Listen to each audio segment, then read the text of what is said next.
Hello and welcome to Thái News. I'm Lê Hương. Now the headlines. Prime Minister Nguyễn Tấn Dũng affirms that sovereignty not bartered for unrealizable friendship. Conference on project of building Memorial House of Commander-in-Chief General Võ Nguyên Giáp. Summarizing the activities of Thái Nguyên Traditional Handicraft Village Association in 2011-2013.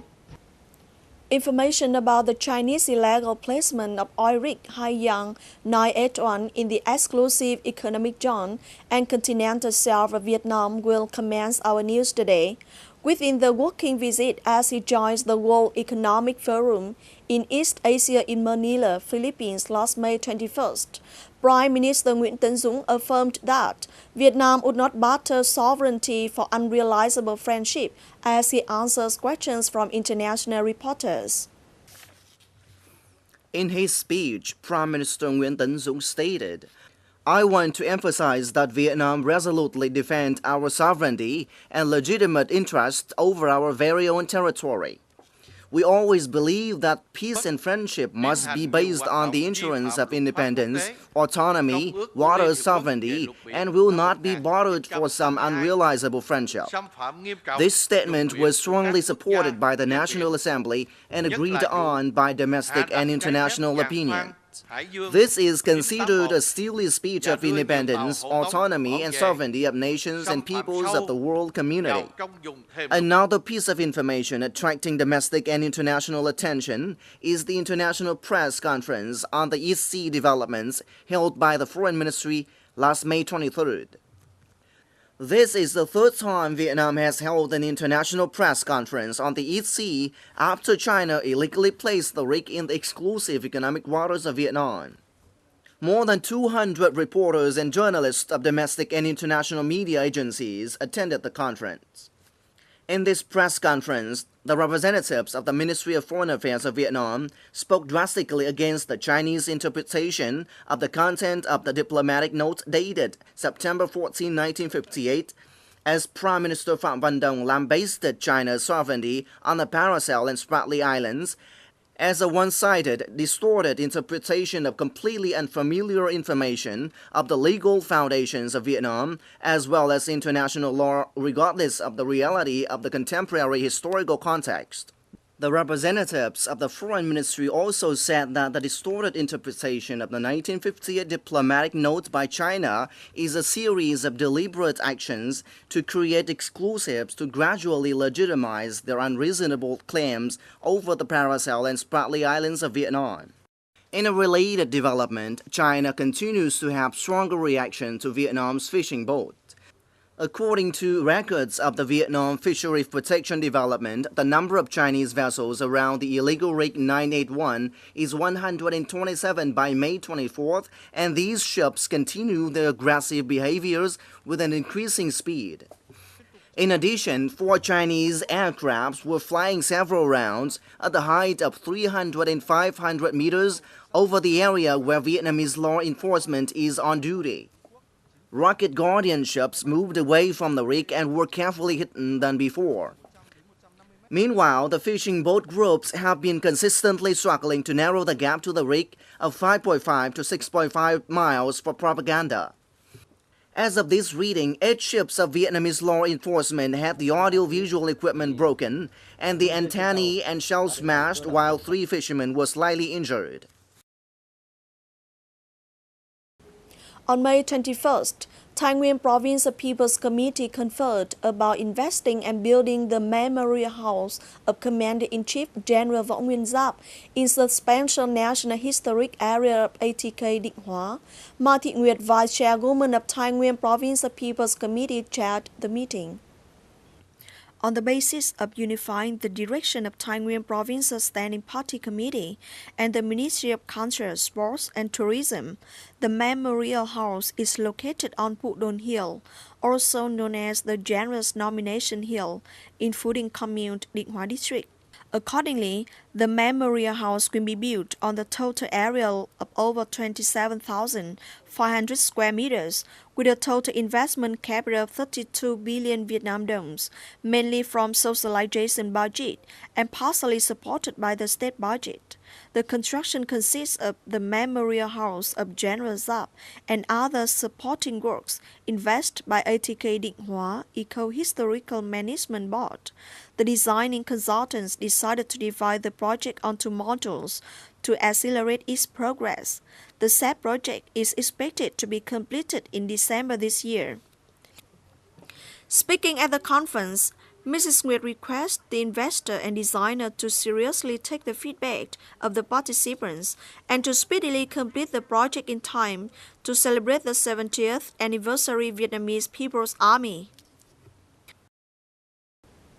On May 21st, the chairman of Thái Nguyên Provincial People's Committee, Đặng Viết Thuần, had a meeting with the provincial steering board of ground clearance compensation to discuss the ground clearance in the province and find solutions to improve the effectiveness of this work at the same time. This year, Thái Nguyên Provincial Steering Board of Ground Clearance Compensation plans to take back about 408 hectares of land area with a total compensation expenditure of 1,383 billion Vietnam dong. Previously, ground clearance compensation and resettlement support were done successfully following the provincial policy of attracting investment. However, these days, some projects remain to have problems involving ground clearance compensation. During the meeting, the Vice Chairman of Thái Nguyên Provincial People's Committee appreciated and reiterated the positive results of ground clearance during those times. Presently, he asked the steering board to direct localities to make detailed plans on clearing ground, accordingly dealing with localities where ground clearance is low and those localities where natural phenomenon occurred that made the compensation for creating new buildings to a stop. Before the meeting ended, the Vice Chairman put more emphasis on urging Đại Từ District to quickly finish the ground clearance of Núi Pháo project. Within 10 days only of this month of May, Phổ Yên District, Thái Nguyên Province finished the ground clearing of nearly 160 hectares of land area in preparation of Yên Bình 1 and Điềm Thủy Industrial Zones. The project of expanding Yên Bình 1 industrial zone with 35 hectares more affected 18 households and changed the architecture plan of Bãi Bông and Hồng Tiến towns. In the same premise, 25 other households were also affected by the expansion of Điềm Thủy Industrial Zone.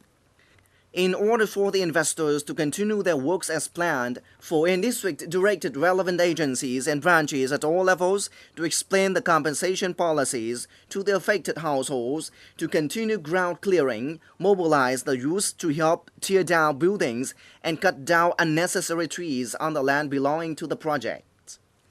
Due to the strict yet effective methods of Phổ Yên District, within 10 days only, 100% of the households affected by the two projects moved out of the project's areas.